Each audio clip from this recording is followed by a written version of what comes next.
যখন আপনি পাকঘরে ঢুকবেন বিসমিল্লাহ বলে পাকঘরে পা দিবেন। এখানে সবচেয়ে দুষ্ট জিনেরা পাকঘরের মধ্যে থাকে। এরপরে যখন আপনার বিছনার চাদরটা আপনি সুন্দর করে বিছিয়েছেন, একটু নাড়াচাড়া দিয়ে শোবেন, আগেই শোবেন না। এখানে জিনের একটা বাচ্চা হয়তো খেলাধুলা করতেছে, আপনি গিয়ে এটার মধ্যে শুয়ে পড়ছেন, আপনার ক্ষতি করার চেষ্টা করবে। এখন প্রত্যেকের ঘরে ঘরে গিজার থাকে, গরম পানি। এই গরম পানির টেপটা ছাড়ার আগে আগে আপনি বিসমিল্লাহ বলে ছাড়বেন।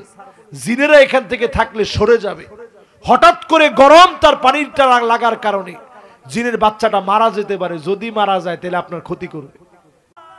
আল্লাহকে আপনি আনুগত্য করেন, নবীর আনুগত্য করেন, বোনের হক বুঝায় দেন।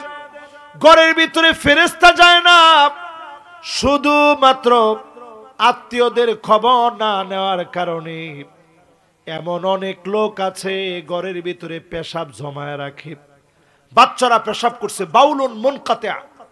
বাচ্চারা ছোট একটা কমোড পাওয়া যায় এখন প্লাস্টিকের, দেখবেন আছে না, ওটার মধ্যে পেশাব করার পরে পরিষ্কার করবে কতক্ষণে। এখন মানুষ অলস হয়ে গেছে, ডাকনা দিয়া ঢাইকা ঘুমায় গেছেন।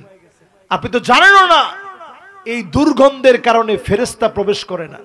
এই পাবনা এলাকায় যদি জিজ্ঞাসা করি, এক সময় মানুষের টয়লেট ধরলে বের হয়ে দৌড়ায় গিয়ে বাইরে বের হইত, ঠিক তো সবাই কয় না? আর এখন যখন আমাদের পেটে কোনো ঝামেলা দেখা দেয়, দৌড়ায় ঘরে ঢুকতেছে। জিজ্ঞাসা করে কি কই যান? আরে কথা কইস না, এখন সর্বনাশ, একটু ঘরে যাচ্ছি, বাথরুমে যাওয়া লাগবে, 1 নম্বরে যাওয়া লাগবে, 2 নম্বরে যাওয়া লাগবে, ঠিক না ভাই?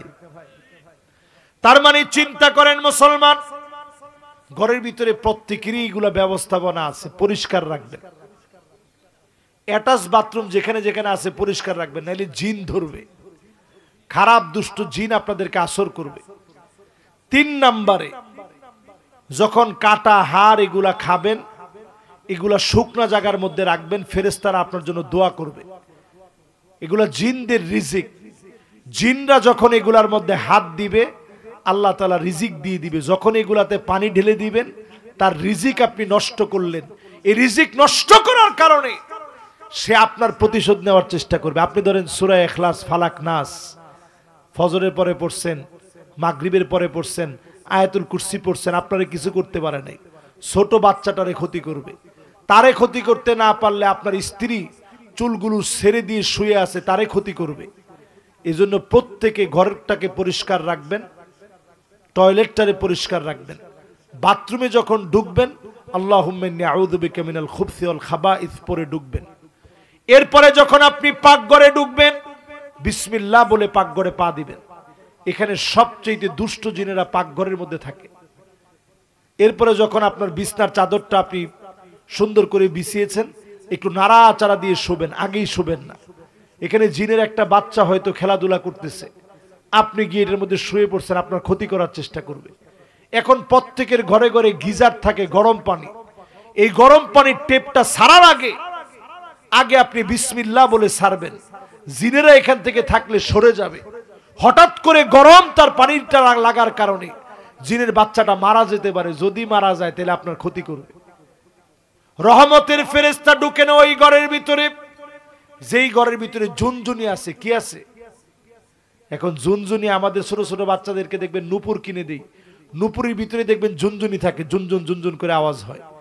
এটা আস্তে করে একটু ফাঁকা করে দিয়ে ভিতরের যেটা দিয়ে আওয়াজ হয়, ওই ছোট্ট একটা দেখবেন এরকম কালো জিরার মতো ছোট্ট একটা লোহার খণ্ড আছে, বল আছে, এটা ফেলে দিবেন।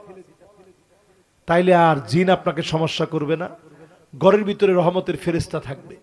আল্লাহর অশেষ মেহেরবানি, স্বৈরাচারদের ছবি মাথার উপরে টানায় রাখতে হতো, ঠিক কিনা বলেন? একদিকে বাবার ছবি, একদিকে মেয়ের ছবি, মাদ্রাসার ভিতরে পর্যন্ত রাখতে হয়েছে। আপনি কি করবেন? আমাদের মাদ্রাসার ভিতরে আমি একটা বুদ্ধি দিছিলাম, পরে বুদ্ধিটা বাস্তবায়ন হয়েছে যে একটা পর্দা লাগাই দেন। তো পর্দা লাগানোর পরে একবার দলীয় নেতারা গিয়ে জিজ্ঞাসা করতেছে, পর্দা লাগাইছেন কেন? আরে টিকটিকির লেদা টেদা, তারপরে তেলাবোকার লেদা টেদা পড়লে একটা অসম্মান হয় না, এই জন্য এটার একটু সম্মানের সাথে এটাকে ঢেকে রাখছি। আপনারা যেদিন আসবেন ওই দিন খুলে দিব। আর যেদিন আপনারা থাকবেন না, সসম্মানে এটাকে বন্ধ করে রাখি। লা তাদখুলুল মালাইকা বাইতান ফিহি তাসাউইর, যেই ঘরের ভিতরে ছবি আছে ফেরেশতা ঢুকে না রহমতের। এই জন্যই মাহফিল থেকে পরিষ্কার বলি, আল্লাহর আনুগত্য যারা করবেন কোন নেতার কোন ছবি রাখা যাবে না।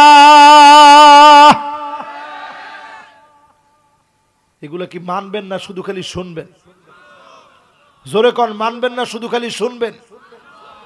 জিলদু নামির বাঘের কোন চামড়া ঘরের ভিতরে রাখলে রহমতের ফেরেশতা যায় না। যেই ঘরের ভিতরে বাঘের চামড়া থাকবে রহমতের ফেরেশতা যাবে না। যেই ঘরের ভিতরে সুদখোর থাকবে রহমতের ফেরেশতা যাবে না। চক্রবৃদ্ধি হারে যারা সুদ খায় ওই ঘরে রহমতের ফেরেশতা যায় না। ঠিক কিনা বলে?